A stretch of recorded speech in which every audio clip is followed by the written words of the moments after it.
Tonight, the FBI warrant used to search Mar-a-Lago is unsealed. The 3 potential crimes laid out in that document. We'll dive into what it means and what could happen with one of the Wall Street Journal reporters who was first to report on the contents of that warrant. Then we'll All right, guys, we got to talk about an extremely embarrassing and hilarious moment on MSNBC as a new host is taking over Rachel Maddow's show. And that host's name is Miss Alex Wagner. Now, I know nothing about this person at all, okay? In fact, today is the first time I've ever heard of her because of this embarrassing clip. But she is Rachel Maddow's replacement. I think 4 nights a week. I think Rachel Maddow is only doing the show 1 night a week. But regardless, this is a very important show for MSNBC because Rachel Maddow was their best paid propagandist, okay? And now, because she's going into semi-retirement, so it seems, they have to replace her with somebody that's at the very least just as good if they want to keep up their dominance over CNN. Right, because they're not competing with Fox News. So with that being said, let's see how the first night of taking over for Rachel Maddow went for Miss Alex Wagner. Take a look. Yes, I am excited and thrilled, and it feels so right that I get to take the reins from you, my friend, for so many years. I'm so honored to share the stage with you, and thank you for everything. All right, I'm going to go watch you now. Thank you, Chris. I am thrilled to be here and honored to have this hour every night, Tuesday through Fridays, to spend with you. Like most of you watching right now, I have been a longtime viewer of The Rachel Maddow Show, and I hope to live up to the incredibly high standard she has set in covering the stories of the day and bringing context to this moment that we are living through together. So with that, let's get started. Tonight, the FBI warrant used to search Mar-a-Lago is unsealed. The 3 potential crimes laid out in that document. We'll dive into what it means and what could happen with one of the Wall Street Journal reporters who was first to report on the contents of that warrant. Then we'll talk with we are actually going to go right to the top story tonight in Wyoming, where polls have just closed as Republican Congresswoman Liz Cheney faces the steepest of climbs and the longest of odds to hold on to her seat. As we wait to find out if Cheney will survive her Trump-endorsed primary challenger, it is worth remembering exactly. Yeah, so I find that to be hilarious for multiple reasons, okay? One, because of the irony, right? Because that happened. She stumbled. As soon as she started, her first day, she stumbled on no other than the lead story, the Trump FBI Mar-a-Lago search warrant, right? Which I'm pretty sure Rachel Maddow has been talking about nonstop and floating all types of conspiracy theories as to what the warrant was actually about. I don't watch Rachel Maddow, to be quite honest with you. I found her to be one of the most least interesting mainstream political commentators / news anchors out there, right?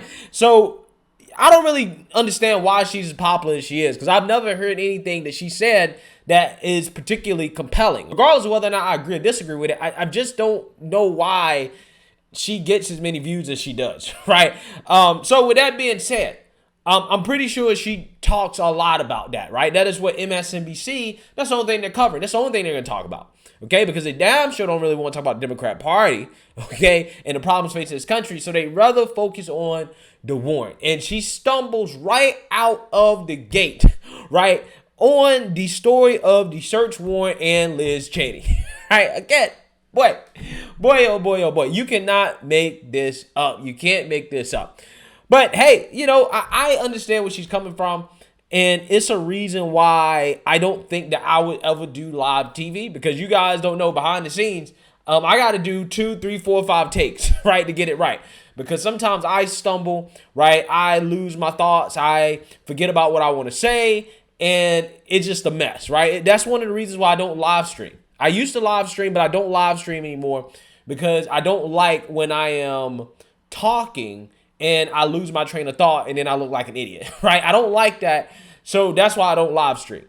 However, this woman, she has a script, okay? She has a script that obviously she was trying to read, and maybe she got distracted in the background by something. Maybe somebody changed the script. I don't know. She had a script, right? And she was struggling to read the script.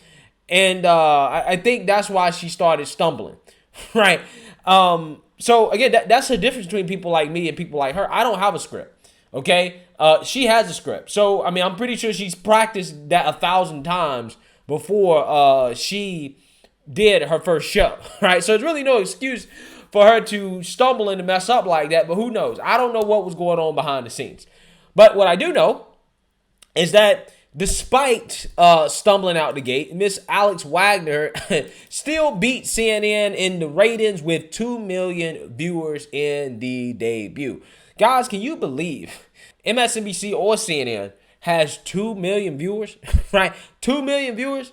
Wow, unbelievable. Alex Wagner's MSNBC debut racked up 2 million total viewers on Tuesday night, thumping CNN's 9 p.m. show, but still falling short of surpassing Fox News Sean Hannity. So basically, she did all right, but still not better than Fox News. The new primetime host, Wagner, who is Rachel Maddow's 4-day-a-week replacement, also reeled in about 183,000 viewers in the key cable news 25 to 54 demographic. That's compared to CNN Tonight, which drew a total viewers of about 866,000 and 176,000 in the key demo, according to Nielsen ratings data. Fox News held its prominent position in the 9 p.m. slot, with Hannity reeling in about 3.1 million total viewers. Of those, 404,000 were in the demo. Hannity's program beat both MSNBC and CNN combined in both total viewers and demo viewers. Wow. CNN is just trash, right? CNN is absolutely trash. That means that CNN probably had less than 1 million viewers in prime time, right? In prime time. Wow.